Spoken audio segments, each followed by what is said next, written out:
Even in a family, you should not influence your family as to who they should vote for. That's how I live.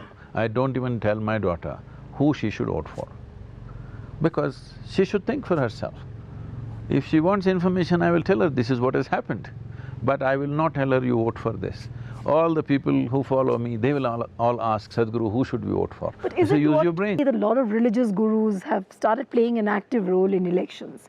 But there is also a feeling that why should religious gurus get into the electoral process? Why should they campaign? Why should they endorse for a particular party? What is your feeling about this whole thing? If a democracy has to be genuinely democracy, a genuine democracy or a successful democracy, individual human beings should think for themselves and vote. Even in a family, you should not influence your family as to who they should vote for. That's how I live. I don't even tell my daughter who she should vote for, because she should think for herself. If she wants information, I will tell her this is what has happened, but I will not tell her you vote for this. All the people who follow me, they will all ask, Sadhguru, who should we vote for? But is so it use what, your brains. But what you say and what you prescribe on the voting pattern, isn't it something which is divergent from the majoritarian No, thinking why? of I our will come country? to that. I'm saying if you want a successful democracy, this is how it should be. Otherwise, you have feudalism. Anybody who does en masse voting, whether because you're a religious guru or a spiritual guru or you belong to this community or that community, once en masse voting happens, you're practicing feudalism in the form of democracy. This is not a positive story. But often there are reports that, a particular religious guru or a Baba has about 5 lakh followers, and the political parties or the leaders don't want to annoy him at all because they carry a huge vote bank for themselves. I have given up that advantage by saying this because I will never tell people to whom to vote for. But it's for people to evaluate, not vote emotionally. See, first of all, voting on the basis of caste, religion and even party, that you are stuck in one party is feudalism. Every time, 5 years you must evaluate what have they done. Have they done good for the country? Yes, bring them back. They've not done good for the country, take them out. This is democracy. If you vote on party lines, caste lines, religious lines, this means you're bringing back feudalism. You can as well have monarchy. Why all this trouble of election? Absolutely. If you look at the current political narrative, the general elections are not far away, but the narrative which is evolving is more not developmental, though Prime Minister Narendra Modi keeps talking about the development politics, the politics of performance. But despite that, we see the regional parties, the smaller parties, they are involved into very myopic issues. For example, they talk more about ideology, it's about secularism versus communalism, and a whole lot of other XYZ issues.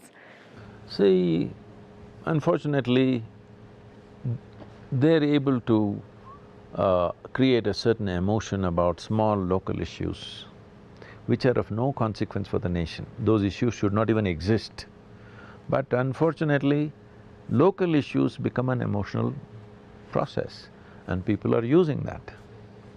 This is why I'm saying, if you have only one election, people have more time to think and evaluate. Every 2 months an election is happening, something… a by-election is happening, it looks like a national election on the television. That's true.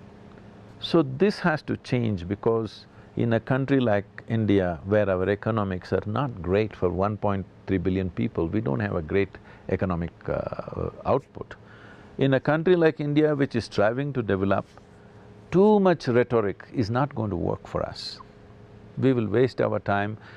A whole lot of people seem to be filling their bellies just by talking. It's time we do something. This is our time. In the next 10–15 years' time, if we genuinely don't turn the economy around in a big way, we might have missed the bus, because in the world many things will change. The advantages we have right now of a youthful population and a certain placement, all this will be lost. Right. But when you talk about the economic empowerment, the economic development of the country, you also have a country like US which is talking about protectionism, America first, and it does have a ripple effect on other developing nations. Let us not get carried away by local political rhetoric of that country.